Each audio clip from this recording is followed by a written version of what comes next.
Subscribe करा eighty story teller चॅनलला आणि बेल आयकन दाबून ऑलवर क्लिक करा आमचे व्हिडिओज सगळ्यात आधी बघण्यासाठी.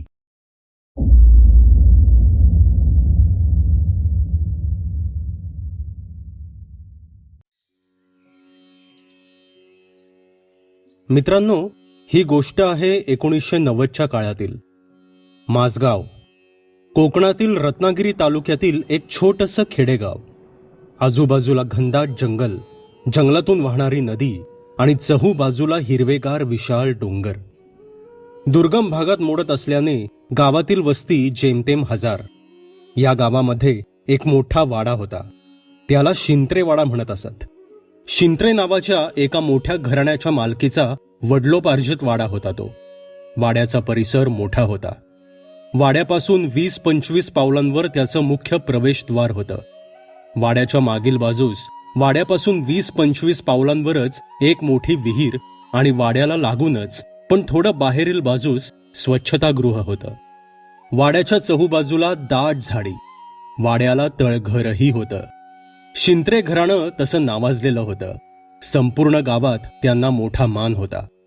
वाड्यात शरद आणि भीमा दोघे सख्खे जुळे भाऊ, त्यांची आई सगुणा देवी, भीमाची बायको सरिता असे राहत असत. भीमाचे काही वर्षांपूर्वी लग्न झाले होते, पण खूप प्रयत्न करूनही त्यांना मूल होत नव्हते.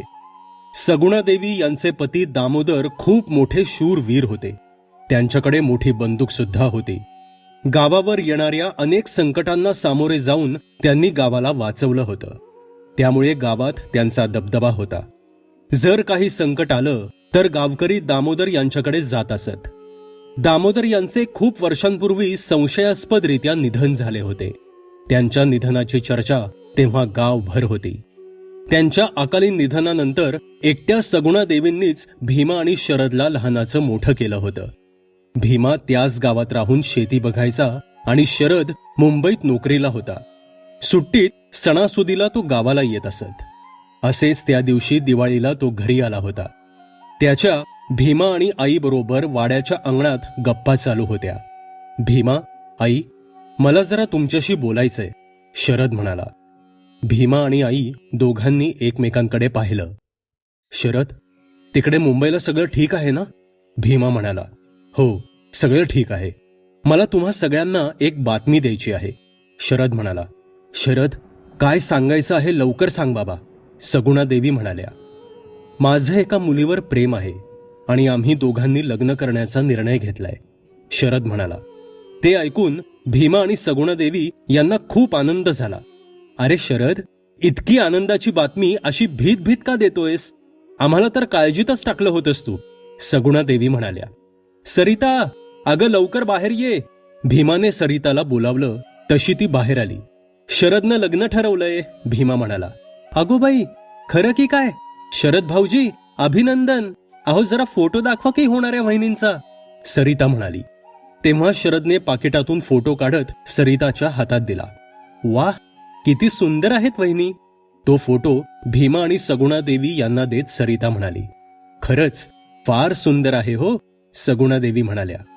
तुमची हरकत नसेल तर तिला तुम्हाला भेटायला आणतो पुढील महिन्यात. डिसेंबरमध्ये 10 दिवसांची रजा काढली आहे मी. तेव्हा तिच्याबरोबर परत येईन, म्हणजे तुम्हाला प्रत्यक्षात तिला भेटता येईल, शरद म्हणाला. नक्की आण हो, आणि येताना तिच्या आईवडिलांना सुद्धा घेऊन ये, म्हणजे तशी लग्नाची बोलणी करायला, सगुणा देवी म्हणाल्या. तसं शरदने मान डोलावली. सरिता, आज काहीतरी खास बेत कर, खूप आनंदाचा दिवस आहे आज, भीमा सरिताला म्हणाला. तसं सरिता हसून स्वयंपाकघरात गेली आणि तिने तयारी चालू केली. सगळ्यांनी दुपारची जेवणे उरकली.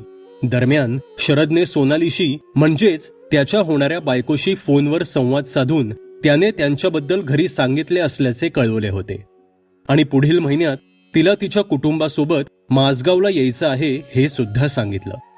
सोनालीच्या घरून तर आधीच या लग्नाला परवानगी होती. पुढचे काही दिवस तसेच आनंदात आणि उत्साहात गेले. दिवाळी पार पडली आणि सुट्टी संपायला आली. शरदची परत मुंबईला जायची वेळ आली. तसे शरदने सगळ्यांचा आशीर्वाद घेतला आणि तो मुंबईला निघून गेला. डिसेंबरचा तो महिना उजाडला. शरदचा फोन आला आणि 21 डिसेंबरला तो सोनाली आणि तिच्या कुटुंबासहित माझगावला येत असल्याचं कळवलं. शिंत्रे कुटुंब उत्सुकतेने या दिवसाची वाट पाहत होतं. त्यांनी त्यांच्या स्वागतासाठी जय्यत तयारी केली. रामू नावाच्या गड्यानं सगळं अंगण साफ करून शेणानं सारवलं. फुले फुलांच्या माळ्या ठिकठिकाणी लावल्या होत्या. केळीची पाने मुख्य दारावर लावली होती. दुपारी 11:30च्या सुमारास गाडी आली आणि मुख्य दारापाशी थांबली. शरदने सगळ्यांना आत आणलं. भीमा, सगुणादेवी, सरिता यांनी त्यांचं स्वागत केलं. चहापान झालं. दुपारची जेवणे झाली आणि सगळे अंगणात बसले होते. साखरपुड्याची आणि लग्नाची बोलणी झाली. सगळा कार्यक्रम व्यवस्थित पार पडला. 10 जानेवारीला मुंबईत साखरपुडा आणि 10 फेब्रुवारीला मासगावात लग्न असा कार्यक्रम पक्का झाला. त्या दिवशी सगळ्यांनी तिथेच मुक्काम केला. शरदने त्या सगळ्यांना वाडा दाखवला. सोनाली कुतूहलाने तो वाडा बघत होती. लहानपणापासून शहरात वाढली असल्यानं एवढा प्राचीन काळातील वाडा ती पहिल्यांदाच बघत होती. दुसऱ्या दिवशी ठरल्याप्रमाणे सगळे परत मुंबईला निघून गेले. ठरल्याप्रमाणे 10 जानेवारीला मुंबईत साखरपुडा पार पडला. नंतरचे दिवस लग्नाच्या तयारीत गेले. तो 8 फेब्रुवारीचा दिवस होता. सोनाली, तिचं कुटुंब आणि काही निवडक नातेवाईक लग्नाच्या आधी 2 दिवस मासगावला निघाले. त्यांना निघायला थोडा उशीर झाला होता. जिथे 8 वाजता निघायचे होते तिथे त्यांना निघायला 11 वाजले होते. एका मिनी बसने ते निघाले होते. बसमध्ये धमाल चालू होती. गाण्याच्या भेंड्या, पत्ते, गप्पा गोष्टी चालू होत्या. दुपारी 2 वाजता ते कुंभारली गावातील एका रस्त्याच्या कडेला असलेल्या हॉटेलपाशी थांबले. त्यांनी तिथे दुपारचं जेवण उरकून घेतलं आणि 3 वाजता पुढील प्रवासाला सुरुवात केली. जेवण झाल्यावर बसमधील मंडळी पेंगू लागली आणि काही वेळातच झोपेच्या अधीन झाली. संध्याकाळचे 5:30 झाले होते. बाहेर सगळीकडे काळोख पसरला होता. ढग दाटून आले होते. बस आता कशेडी घाटात आली होती. तशी एकदम वीज चमकली आणि मुसळधार पावसाला सुरुवात झाली.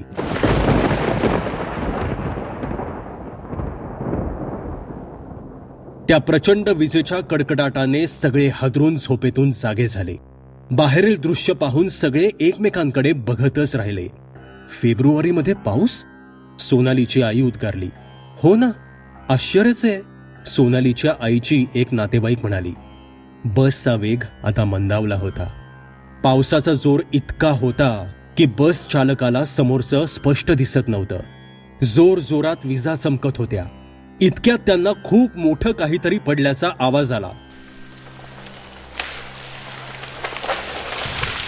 सगळ्यांनी बसमध्ये मागे वळून पाहिलं तर एक भले मोठे झाड त्यांच्या बसच्या अगदी मागील बाजूस पण बसला थोडंसं लागून पडलं होतं. सगळ्यांच्या मनात त्या आवाजाने आणि ते पडलेले झाड पाहून भीती दाटून आली. ते झाड जर बसवर पडलं असतं तर संपलंच होतं सगळं, आणि बसच्या पुढे पडलं असतं तर रस्ता बंद होऊन मासगावला पोचणं अशक्य झालं असतं. मासगावला पोचेपर्यंत असे काही घडू नये त्यासाठी सगळे देवाची प्रार्थना करू लागले. काही वेळाने त्यांनी कशेडी घाट ओलांडला आणि मुख्य रस्त्याला लागले. आता पाऊस सुद्धा थांबला होता. मासगाव 50 किलोमीटर असं लिहिले असल्याचा दगड त्यांना दिसला. तसे थोडेच अंतर राहिलंय आता, असे सोनालीची आई उद्गारली. काही वेळाने बस चालकाला पुन्हा एक दगड दिसला. मासगाव 100 किलोमीटर. तसे त्याने जोरात ब्रेक मारून गाडी थांबवली. काय रे, काय झालं असं सगळ्यांनी विचारलं असता त्याने त्या दगडाकडे बोट दाखवून इशारा केला.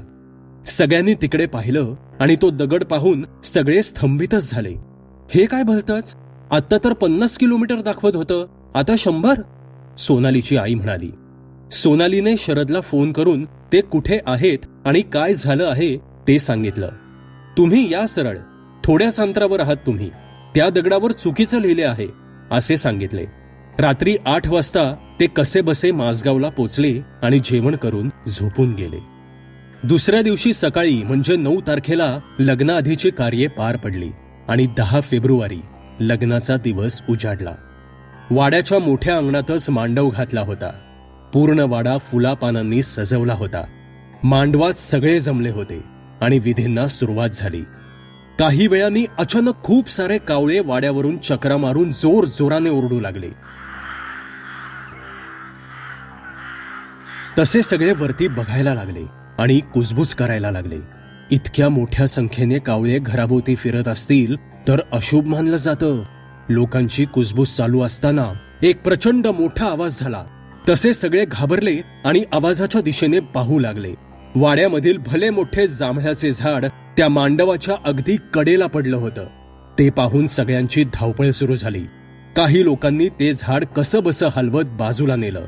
मांडव जरा थोडा तिकडे असता तर अनर्थ घडला असता. परत लोकांची कुजबूज सुरू झाली. झाड पडल्याच्या घटनेनंतर बाकी काहीही अनुचित प्रकार न घडता लग्न पार पडलं. सोनालीचे आई वडील आणि जवळचे नातेवाईक सोनाली आणि शरदला आशीर्वाद देऊन निघून गेले. सोनाली आणि शरद काही दिवस वाड्यातच राहिले आणि काही दिवसांनी ते सुद्धा सगळ्यांचा आशीर्वाद घेऊन मुंबईला निघून गेले. काही वर्षे तशीच गेली. एके दिवशी शरदचा फोन आला. सोनालीला दिवस गेलेत. हे ऐकून सगळ्यांना खूप आनंद झाला. पहिलं बाळंतपण तसं मुलीच्या माहेरी करतात, पण सोनालीचं बाळंतपण शिंत्रेवाड्यात करण्याचं सगळ्यांनी ठरवलं. सोनालीच्या आई वडिलांनीही होकार दिला. सोनालीच्या घरच्यांना तिथलं शांत सुंदर वातावरण खूप आवडलं होतं. डिलेव्हरीच्या महिनाभर आधी सोनाली, शरद आणि सोनालीचे आई वडील माझगावला आले. दुपारची वेळ होती. बराच प्रवास झाल्यानं सगळे दमले होते. सगळ्यांनी आल्यावर दुपारचं जेवण उरकून घेतलं आणि सगळे निद्रादेवीच्या अधीन झाले. सोनालीला अचानक तिच्या पायांना कसला तरी स्पर्श झाल्याची जाणीव झाली. तसे तिने डोळे उघडून पाहिलं, पण दृष्टीस काही पडलं नाही. तिने परत डोळे मिटले. काही वेळाने तिचे केस ओढले गेल्याची जाणीव झाली. तिने दचकून पाहिलं, पण आजूबाजूला कोणीच नव्हतं. आपलाच भास असेल म्हणून तिनं दुर्लक्ष केलं. संध्याकाळचे 5 वाजले तसे खालून सरिताची हाक ऐकायला आली. भाऊजी, वहिनी, खालती या, चहा तयार आहे. तसे ते खालती आले आणि सगळ्यांनी चहा घेतला आणि काही वेळ अंगणात बसून राहिले. आम्ही एक जवळपास चक्कर मारून येतो, शरदने घरच्यांना सांगितलं आणि सोनाली आणि तो बाहेर जायला निघाले. संध्याकाळचे 6 वाजले होते.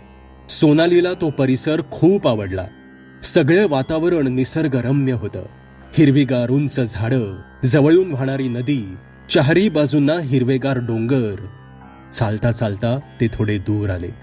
चला, अंधार पडायला लागलाय, परतायला हवं, शरद म्हणाला. तसे थोडे परत जायला निघाले. अचानक सोनालीला डाव्या दिशेला झाडीत काहीतरी हालचाल दिसली आणि झाडीतून पानांचा आवाज आला. तशी ती थोडी घाबरली. शरद, तिथे कसली तरी हालचाल झाली रे, सोनाली म्हणाली. अगं असेल कुत्र वगैरे, शरद म्हणाला.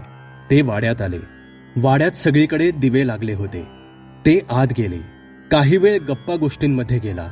रात्रीचं जेवण उरकलं आणि सगळे आपापल्या खोल्यांमध्ये झोपण्यासाठी निघून गेले. रात्रीचे 11 वाजले होते. कसल्या तरी आवाजाने सोनालीला अचानक जाग आली. सगळीकडे गर्द काळोख होता. तिला लघुशंकेला जायचं होतं. ती उठली आणि खालती आली.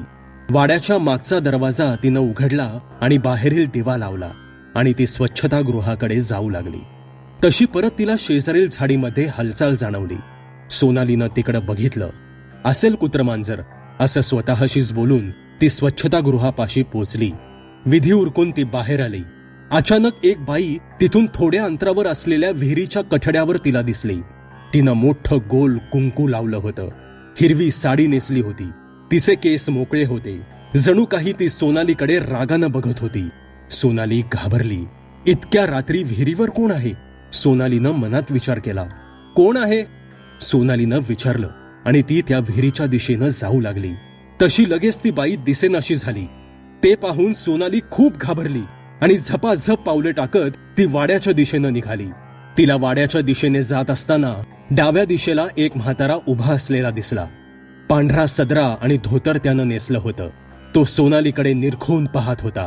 त्याच्या हातामध्ये काठी होती आणि तो ती काठी जमिनीवर आपटत होता. सोनाली आता खूप घाबरली. ती शक्य तेवढ्या जोरात चालू लागली. काही क्षणातच ती वाड्यामध्ये पोचली. तिने दरवाजा बंद केला आणि वरती गेली. ती खूप घाबरली होती. तिला दरदरून घाम फुटला होता. शरद तोंडावर पांघरुण घेऊन झोपला होता. ती शरदला हलवून उठवायला लागली, पण शरदचा स्पर्श तिला काहीतरी विचित्र जाणवला. तिने त्याच्या डोक्यावरचं पांघरुण बाजूला केलं आणि ते पाहून ती किंचाळलीच. शरदच्या जागी तिला बाहेर दिसलेला म्हातारा होता. त्याच्या डोळ्यात प्रचंड राग दिसून येत होता. तो गुरगुरत होता. तिथून पळ काढण्याचा प्रयत्न करणार तेवढ्या दारात तिला तीच हिरवी साडी घातलेली बाई दिसली. तीही सुडेच्या भावनेने सोनालीकडे बघत होती. सोनालीने घट्ट डोळे मिटून घेतले आणि परत जोरात किंचाळली, सोनाली, ए सोनाली, अगं काय झालं? सोनालीने डोळे उघडले. शरद तिच्या शेजारीच होता. घरातले सगळे वरती आले होते. काय ग पोरी, काय स्वप्न पाहिलंस का? तसं सोनालीने घडलेला किस्सा सगळ्यांना सांगितला. तुमचा भास झाला वहिनी. इथून पुढे रात्री बाहेर जायचं असेल तर भाऊजींना किंवा मला सांगत जा, आम्ही येऊ तुमच्या बरोबर. सवय नाही ना तुम्हाला, सरिता म्हणाली. झोपा आता. सोनाली खूप घाबरली होती. तिला झोप येत नव्हती. ती तशीच शरद शेजारी डोळे मिटून पडली. रात्रीचा 1 वाजला. तसे सोनालीला एका बाईच्या रडण्याचा आवाज येऊ लागला. तिने घाबरत घाबरतच डोळे उघडले. तीच हिरव्या साडीतील बाई तिच्या पायाशेजारी बसून हुंदके देत होती. सोनाली शरदला उठवणार इतक्यात त्या बाईने वळून सोनालीचे हात धरले. सोनाली जीवाच्या आकांताने ओरडण्याचा प्रयत्न करत होती, पण तिच्या तोंडून आवाज निघत नव्हता. तिने मान उजवीकडे करून पाहिलं तर तोच पांढरा सदरा घातलेला तो म्हातारा तिच्या डोक्यापाशी बसला होता. त्या म्हाताऱ्यानं तिचं तोंड दाबलं. त्या बाईचे भेसूर रूप इतक्या जवळून सोनाली पहिल्यांदाच पाहत होती. तिचे डोळे लाल बुंद होते. डोळ्यातून रक्त येत होतं. केस मोकळे होते. जीभ बाहेर होती. तिचे 2 सुळे बाहेर आले होते. नखे धारदार होती.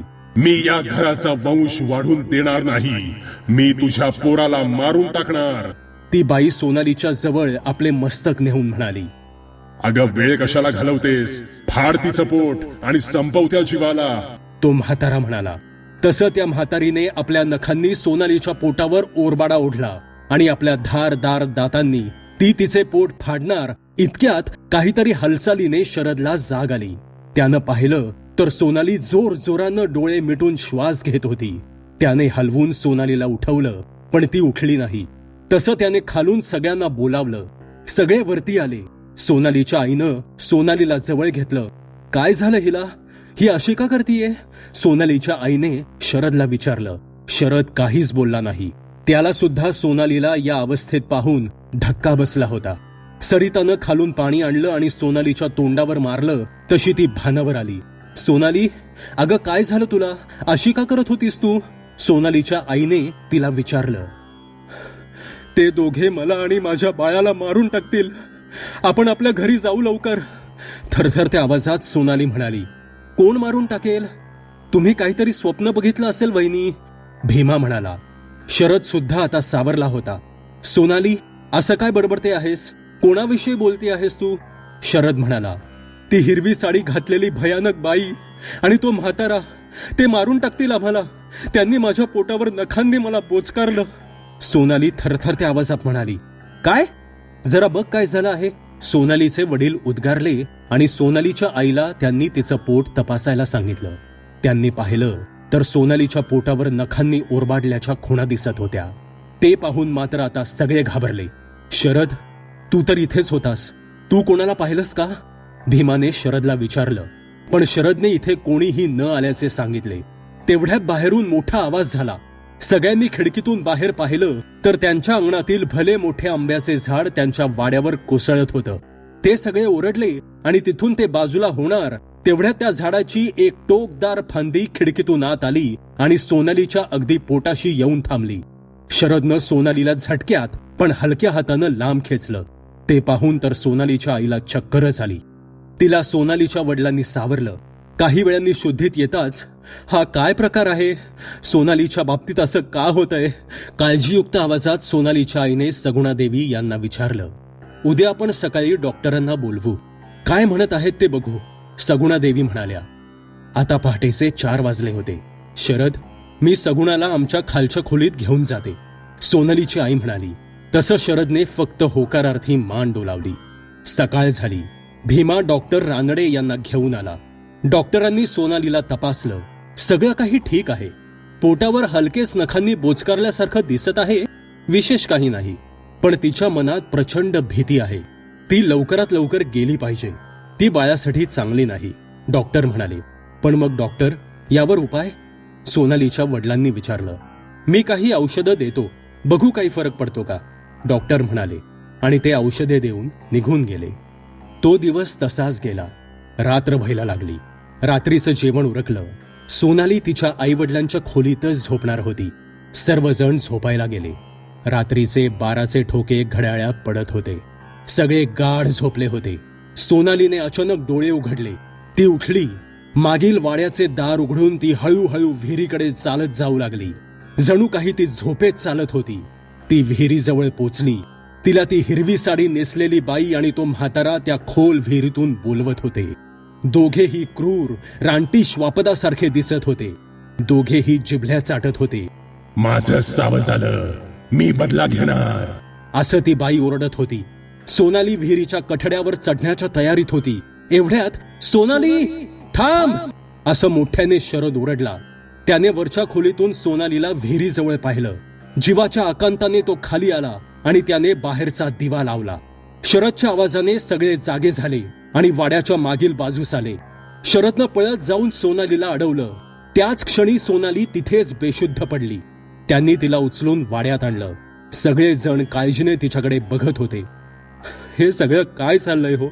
कोण उठलंय माझ्या मुलीच्या जीवावर? काय बिघडवलं आहे माझ्या मुलीनं कोणाचं?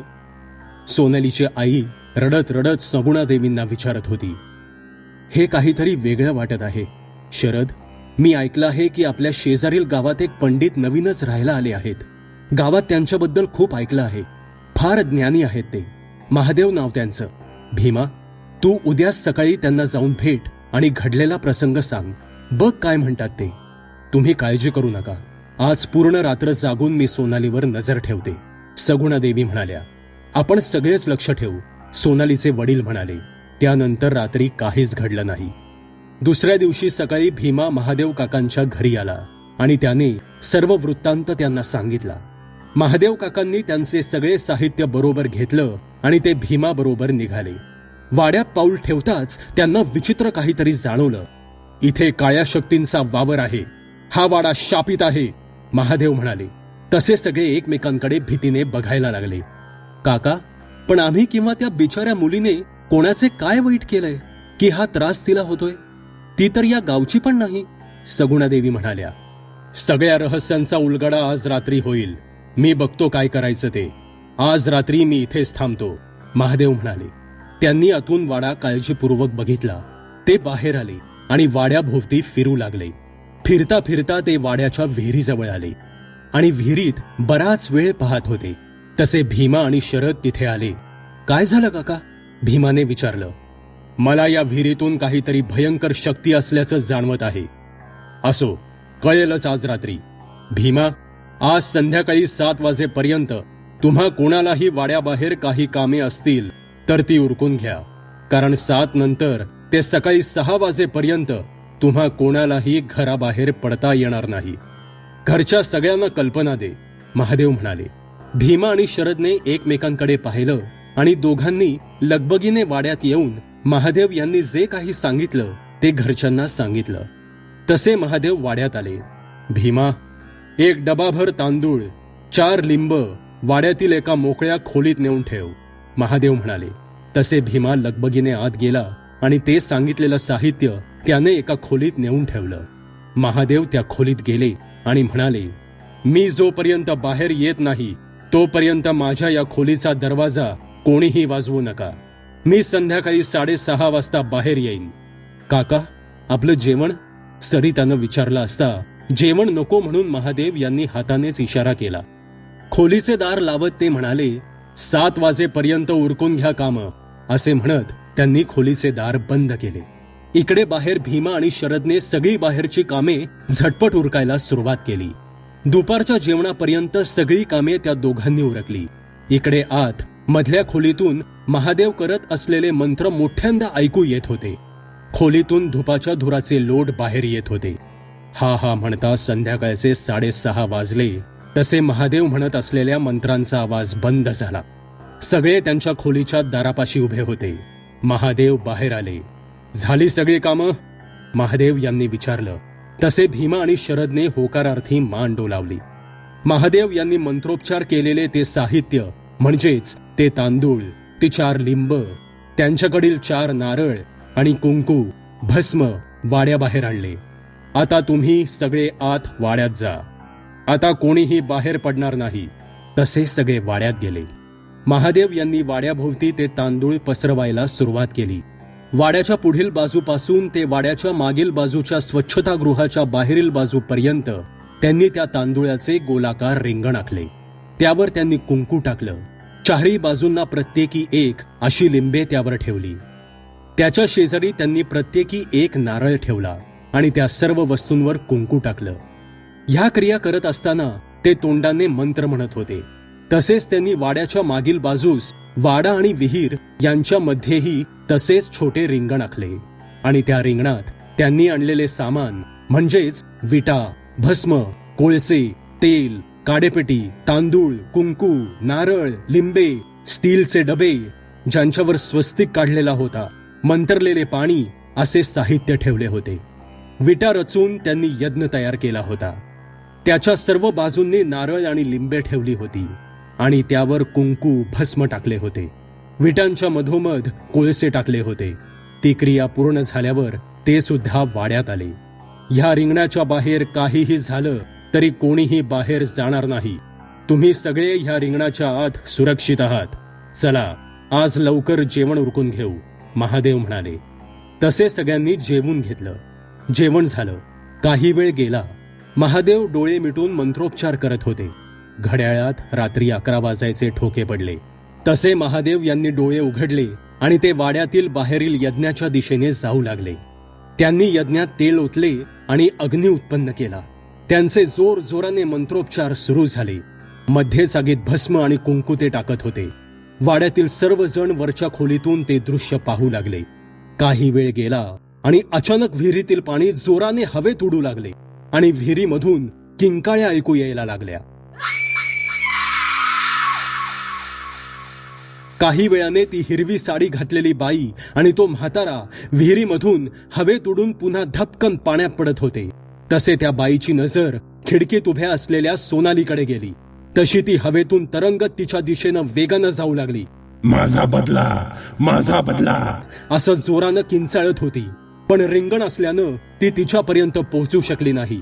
आता म्हातारा सुद्धा हवेत उडून तिच्या दिशेनं जाऊ लागला. खलास कर तिला, घे तिच्या रक्ताचा घोट, असे तो त्या हिरवी साडी घातलेल्या बाईला म्हणत होता. पण तो सुद्धा सोनालीपर्यंत पोहोचू शकला नाही. आता दोघेही महादेव यांच्या समोर आधांतरी हवेत उभे राहिले. ते सर्व दृश्य पाहून सगळ्यांचा थरकाप उडाला होता. किती वेळ वाचवशील तिला, आज तिला खतम करणारच मी, ती बाई महादेव यांना म्हणत होती. तसे महादेव यांनी त्यांच्या जवळ असलेली 2 लिंबे, भस्म आणि कुंकू लावून यज्ञात टाकले. तसे त्या दोघांना वेदना व्हायला लागल्या आणि हळूहळू ते थोडे शांत झाले. जणू काही ते कैद झाले होते. महादेव यांनी डोळे मिटले. काही वेळ तसाच गेला. जसे महादेव यांनी डोळे उघडले तसे ती बाई आणि तो म्हातारा सुद्धा जागे झाले आणि जोरात किंचाळून महादेव यांच्यावर हल्ला करण्याचा प्रयत्न करू लागले. पण तसे करण्यात ते अपयशी होत होते. तसं महादेव त्या दोघांकडे बघून जोराने बोलू लागला. तुम्हा दोघांना मारायलाच पाहिजे होतं. बराच वेळा समजावूनही तुम्ही ऐकलं नाही. तुम्हाला जिवंत ठेवलं असतं तर तुम्ही या गावचा विनाश केला असता. तुमच्या बरोबर जे झालं ते योग्यच झालं. या लोकांना तुम्ही विनाकारण त्रास देत आहात. तुमचा समूळ विनाश केलाच पाहिजे, असे म्हणून मोठ्याने मंत्र म्हणून त्यांनी अग्नीत तेल ओतून तो वाढवला. त्या दोघांवर भस्म टाकून त्यांनी 2 स्टीलच्या डब्यांची झाकणं उघडली. ते डबे त्या दोघांच्या समोर धरून पुन्हा 2 लिंबे आणि नारळ यज्ञात टाकले आणि त्या दोघांवर भस्म टाकले. माझा बदला, माझा बदला असे जोराने ते दोघे ओरडले आणि काही क्षणात ते दोघे त्या डब्यांमध्ये कैद झाले. तसे यज्ञातील अग्नी आपोआप शांत झाला. ते डबे नीट बंद करून त्यांनी त्यांच्या पिशवीत ठेवले आणि त्यांनी सगळ्यांना वाड्यातील पुढील बाजूस बोलावले. पहाट होत होती. पक्ष्यांचा किलबिलाट हळूहळू सुरू होत होता. ते सगळे खाली आले. या, आता तुम्ही रिंगणाबाहेर येऊ शकता. संकट टळलं आहे, महादेव हसत म्हणाले. तसे ते रिंगणाबाहेर आले. काय होता हा सगळा प्रकार काका? सगुणादेवी यांनी विचारलं. सांगतो, असे म्हणून महादेव काका बोलू लागले. काही वर्षापूर्वी या गावात एक बाई राहत होती. तिला काळी जादू शिकण्याचे वेड लागले होते. त्यासाठी ती मेटा गावात राहत असलेल्या एका मोठ्या मांत्रिकाकडे त्याचे धडे घेत होती. तिचे शिक्षण पूर्ण झालं तसं तिने धोक्याने त्या मांत्रिकाला मारून टाकलं, कारण तिला तिच्यापेक्षा श्रेष्ठ आणि ताकदवान कोणीही नको होतं. तिने काळ्या जादूच्या शक्तीने गावातील अनेक लोकांचे जीवन बर्बाद केलं होतं. काही जणांचा तिने जीवही घेतला होता. तिच्या बरोबर असलेल्या तिच्यापेक्षा थोड्या वयस्कर पुरुषाच्या मदतीने ती हे सर्व धंदे करत होती. काही दिवसांनी त्या पुरुषामुळे तिला दिवस गेले. त्यांनी ठरवलं होतं की त्यांच्या होणाऱ्या मुलाला काळ्या जादूत सर्वश्रेष्ठ मांत्रिक बनवायचं. त्याआधी सगळं गाव काबीज करायचं, असा त्यांचा डाव होता. गावकरी लोकांनी, पोलिसांनी खूप समज देऊन सुद्धा ती तिचे धंदे बंद करत नव्हती. तिच्या विरुद्ध लढण्याची गावकरीच काय, पण पोलिसांची सुद्धा ताकद नव्हती. तसे सगळे गावकरी दामोदर यांच्याकडे आले आणि त्यांनाच गावाला या संकटातून वाचवण्याची विनंती केली. दामोदर यांनी त्यांची बंदूक घेतली आणि ते लोकांसोबत तिच्याकडे आले. दामोदर यांनी तिला धमकावले, तरीही ती त्यांचे ऐकत नव्हती. ती दामोदर यांच्यावर काळी जादू करून त्यांना ठार मारणार. तेवढ्यात दामोदर यांनी तिला आणि तिच्या बरोबर असलेल्या पुरुषाला गोळी घालून ठार केलं. ती गरोदर होती. मरताना तिने दामोदर यांना धमकी दिली की त्यांना ती सोडणार नाही आणि शिंत्रे घराण्याचा वंशही ती पुढे वाढून देणार नाही. त्यांच्या राहिलेल्या अपूर्ण इच्छेमुळे त्या दोघांच्या निधनानंतर त्यांनी भूत यवनीत प्रवेश केला. एकदा जेव्हा दामोदर शेतावरून रात्री घरी येत होते, तेव्हा या दोघांनी त्यांचा जीव घेतला. भीमा आणि सरिताला मूल होत नव्हतं म्हणून, नाहीतर सोनालीला जो त्रास होत होता तो त्रास सरिताला झाला असता. शरद आणि सोनाली दोघेही गावापासून बरेच दूर राहत असल्यानं सोनालीपर्यंत पोचणं त्यांच्या आवाक्याबाहेर होतं, कारण भूत यवनीतील माणसं एका मर्यादेपेक्षा त्यांची हद्द ओलांडू शकत नाहीत. पण जेव्हा सोनाली तिच्या बाळंतपणासाठी गावाकडे आली, तेव्हा ती त्यांच्या तावडीत सापडली. तो सगळा प्रकार ऐकून आपल्या पतीचा असा दुर्दैवी मृत्यू झाल्यामुळे सगुणादेवी, भीमा, शरद, सरिता यांना मोठा धक्का बसला. शरद आणि भीमा एकमेकांकडे पाहतच राहिले. रडवेला चेहरा करून सगुणादेवी म्हणाल्या, अहो, पण याविषयी यांनी घरात कधीच काहीच सांगितलं नाही. जेव्हा दामोदर यांनी त्या दुष्टांना संपवलं, तेव्हा तुम्ही तुमच्या माहेरी होतात. त्या घटनेच्या काही दिवस आधीच तुम्ही शरद आणि भीमाला जन्म दिला होतात. त्यामुळे त्यांनी इतक्या भयानक प्रसंगाबद्दल तुम्हाला कधीही सांगितलं नाही. गावातील लोकांनाही त्यांनी तशी ताकीद दिली होती. त्यामुळे तुमच्यापर्यंत ही गोष्ट कधीच पोचू शकली नाही. मी त्या शक्तींना या डब्यांमध्ये कैद केलं आहे. हे डबे मी आता माझ्याबरोबर घेऊन जातो आणि त्यांची योग्य ती विल्हेवाट लावतो. हा वाडा आता शापमुक्त झाला आहे. आनंदाने नांदा, महादेव म्हणाले. सगळ्यांनी महादेव यांचे मनापासून आभार मानले. महादेव यांनी त्यांचे सगळे साहित्य उचलले आणि ते मोठ्यांनी देवाचे नाव घेत घेत वाड्याबाहेर निघून गेले. सगळ्यांनी पुन्हा त्यांच्या पाठी त्यांना नमस्कार केला आणि ईश्वराचे आभार मानून सगळे वाड्यात निघून गेले.